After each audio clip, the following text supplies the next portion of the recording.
The no contact rule, used correctly, is one of the most powerful things you can actually do. But if used incorrectly, it actually reverts back and has the opposite effect of what you want.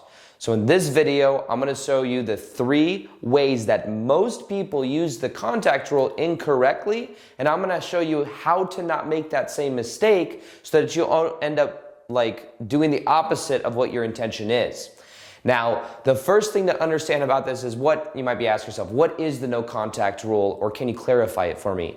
The no contact rule is generally known if you're moving out of a relationship and your intention is to either get over somebody or your intention is to get them back, which very often is the intention. That the reason people are doing the no contact rule isn't just to get over them, it's to actually get them to come back. And it can have that effect. It can have the effect of either helping you move on, or it can have the effect of actually, as you move on and as you bring your energy back, there's an attraction that comes back for the other person. However, so what does the no contact rule mean? The no contact rule means specifically what it says. It means you don't contact. If you don't contact me, you don't call them, you don't text them, you don't see them, you do not, the urges you have sometimes, well, after you've had maybe a little glass of wine and you're like, oh, let me see how they're doing. I'm just gonna say, I miss you, or something like that. That ends up reopening back up the loop, and that is not actually no contact. No contact is simply not contacting them by talking to them on the phone, seeing them in person, accidentally running into them, and really just bringing your energy back 100%. Now, a lot of times I've made videos on the no contact rule before. And many times what people do is they are using the no contact rule as a modality towards getting their ex back. Now, the reason this can work is because when you energetically bring your energy back and you start focusing on being the star of your own movie, there is an effect where somebody else will feel that you are more so pulling your energy back from them. Now, think about this. Moving out of the relationship that you may have moved out of, what ended up happening is when you moved out of when you were getting close to this person then probably said that they wanted space.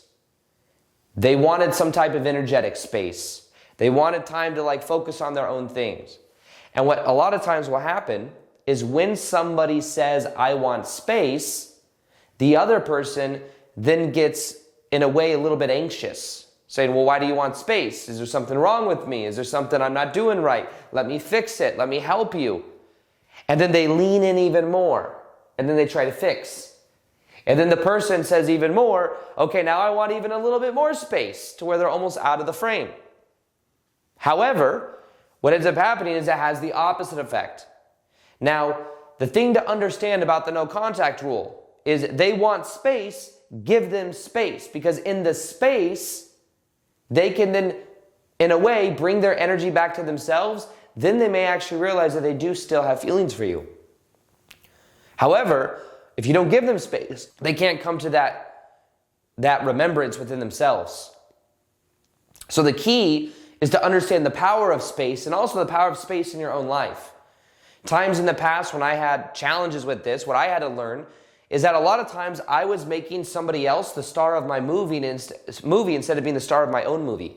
I've seen it happen so many times where people go through a breakup, they bring the energy back to themselves, they start focusing on their own passions, they start hanging around their own friends, they start focusing on their own family, and what ends up happening is they start loving their life. And then as they start loving their life and as they start feeling better, people may actually come back. Because there is a very strong reflection that we get based on the energy that we are embodying.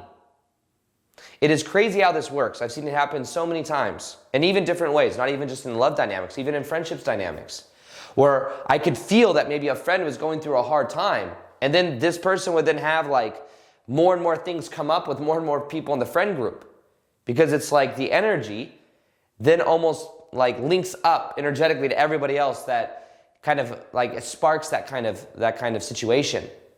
So the no contact rule is bringing the energy back to you. Now, a lot of times what happens when people are doing the no contact rule, number one way, and the first way at least I want to share that people use it incorrectly, is they don't completely let go. They are letting them go and they are not contacting them, which I guess is part of the no contact rule, but their energy is still being projected at this person. And a lot of times this person may be doing the no contact rule because they think it's going to get the person back. Now, the reason this doesn't work is because this is tied to outcome. This is also a form of manipulation. It's a way of doing something to get a certain result. I'm going to protest in anxious, avoidant attachment styles. The anxious may sometimes do something called protest, where they kind of pout. I used to do this growing up. If I wanted attention, I'd be like pouting. Quiet. What's wrong with Aaron? And then it was a way of like, oh, there's attention. Now there's attention coming back to me. You don't want to do that though. You don't want to do no contact because you want them to come back and to see your worth. You want to do no contact because it's how you choose to bring back your own energy. You choose to focus on being the star of your own movie. You choose on focusing on your own purpose. You choose to live by your own values, live by your own virtues, bring your energy back into your own self. And part of this means, though, becoming aware of the story that you might have around this person. You may have a story around this person that this person is the other half to yourself. This person is this specific belief that you have, and that will give it even more pressure and make it even worse. One of the things that really helps is realizing that it's just a story, something you bought into, something you believe. There are billions of people on the planet. There are other people that will resonate with you in a very deep way. And that helps you realize, oh, I don't need to be in scarcity. I can realize also my own sense of self-worth. So the way people use this incorrectly is they don't really let go. They're doing it as a form of manipulation, and they still think about this person. And you might say, well, how do I stop thinking about him? Like if I tell you to stop thinking about your ex right now, you're probably thinking about them. Well, that's because also I said it. If I say don't think about purple elephant, you're probably still thinking of a purple elephant. The way that you draw your energy back is you bring it back into your body and you start focusing on your own life. You start focusing on what you're passionate about. You start focusing, and you don't avoid thinking about them, but when you do, you just let it go. You let it kind of move through you. It's a very powerful way of releasing that energy. And as you start focusing on your own life, you'll realize that the energy that you normally draw towards that then starts going in a new direction. Now, the second way people use no contact incorrectly is actually a very common one. But what they do is they don't completely do the no contact rule. So something that really makes the no contact rule powerful is there's one of two things you could do. What you want to do is you want to make sure you're not constantly sending them thoughts and energy because you're always thinking about them. You want to take your attention off of it. Now, sometimes what this means is it means either blocking them or muting them on social media to where you don't see their posts. And if you don't see their posts, you're not going to think about them nearly as much. But what you want to do is you want to make sure that you're not setting yourself up to constantly be rethinking about them over and over again. So you bring your energy back, and then you actually cut it off. Because sometimes what people do is they do no contact, and they're secretly hoping, ooh, I wonder if I go to this place that my ex used to go to a lot, if I'm going to run into them on accident. Or I hope that I can, what if I run into their friends or something like that? Then it just gets brought up. Oh, how's this person doing? You want to become aware of those tendencies, of those ways of trying to reopen up the loop. And what you want to do is become aware of it, and then you want to actually create the boundaries. Within the boundaries, you're able to create safety. Boundaries, block them or mute them on social media so you don't see their posts. You're not always thinking about them. Do not go to if they go to the specific yoga studio, don't go to the same yoga studio. Don't hang around maybe the same friends that are connected to this person where you're going to hear about them all the time. Or tell your friends, listen, I know you're friends with this person as well. However, could you just please not mention them around me because I'm moving on, and it makes it harder when I hear about them. Set boundaries. Boundaries. So powerful to set boundaries. When you set boundaries, you will notice you bring more energy back in yourself and you feel more magnetic. Now, also, if you want to learn step by step how to become the most magnetic version of you, there's something I have called the MAP, the Magnetic Activation Process. It's a free 5 to 7 page PDF that shows you step by step how to bring the energy back in your body, how to feel more magnetic, how to honestly create your dream life as well by activating the energy from within, non-attached magnetic energy. And if you want to check it out, you go to aarondowdy.com/map, M-A-P, and then it also comes with like a 45-minute training video that shows you step-by-step how to apply that process.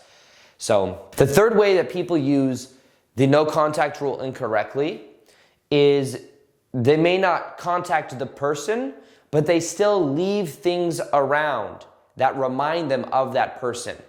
So you might have objects from this person. Now, if the object from this person you don't think about often doesn't remind you of them, then it's okay. But if you have all these things laying around your house and everything reminds you of this person, or certain things remind you of your person, I'd recommend that what you do is you begin to look at this from a more neutral perspective. Now, it's a funny thing because there's also a way to go through this where you realize that there's an inner child aspect that may feel abandoned. That's what happened for me. I realized that what was really happening is I had an abandonment wound where somebody was moving away and I felt like, oh, I'm being rejected. There's something wrong with me. And subconsciously, it reminded me of when I was a kid when I felt the same way. And what that allowed me to do is to go into it to realize that it wasn't my fault, that there was nothing wrong with me, that it was just a situation where it just didn't align. Two people that just aren't meant for each other. That helped me not wire in shame and the belief that something is broken. So when you have objects around you that remind you of this person, you could also use this. Like you could run from it and say, remove the objects, it reminds me of this person. Or in a powerful way, you could do that. That's not a bad idea. But there is also the perspective of going into it, leaning into it and saying, wait, there's nothing wrong with me. There's nothing wrong with this person. It just didn't work out. And realizing that maybe it wasn't meant to be. And then maybe realizing that this may also be the deeper core abandonment energy. And you can lean into that and realize there's nothing wrong with you. It's not your fault. Maybe mom and dad divorcing when you're kids. Kids, we wire that in. We think it's our fault. You realize it's not your fault. You realize it has nothing to do with you. Mom and dad emotionally not being there had nothing to do with you. They were doing their own shit. Maybe being your ex and what you're desiring. Maybe it's realizing that it was nothing wrong. It just wasn't meant to be. And maybe they're just going through their own stuff just like you're going through your own stuff. It helps you to detach your energy field. So either move the energetic components around your house that remind you of them, or lean into it and begin to neutralize it. And you'll eventually feel grateful for that person because it helped you grow. It helped you become and understand more about who you are. And you'll realize that maybe then you even raise the standard for the kind of person you want to bring into your life, and you realize eventually, you look back and say, wow, I can't believe I was desiring that so much. I can't believe I was thinking about that so much. But we have this dopamine in our mind that sometimes ties us to the past experiences that has us wanting that. Now you might be wondering, what do I do if somebody goes no contact on me? Well, if somebody goes no contact on you, here is exactly what to do. The next things you do are very important. Watch this video right here. If someone goes no contact on you, the things you do next are very important in understanding how you can switch the energy field back or completely let it go.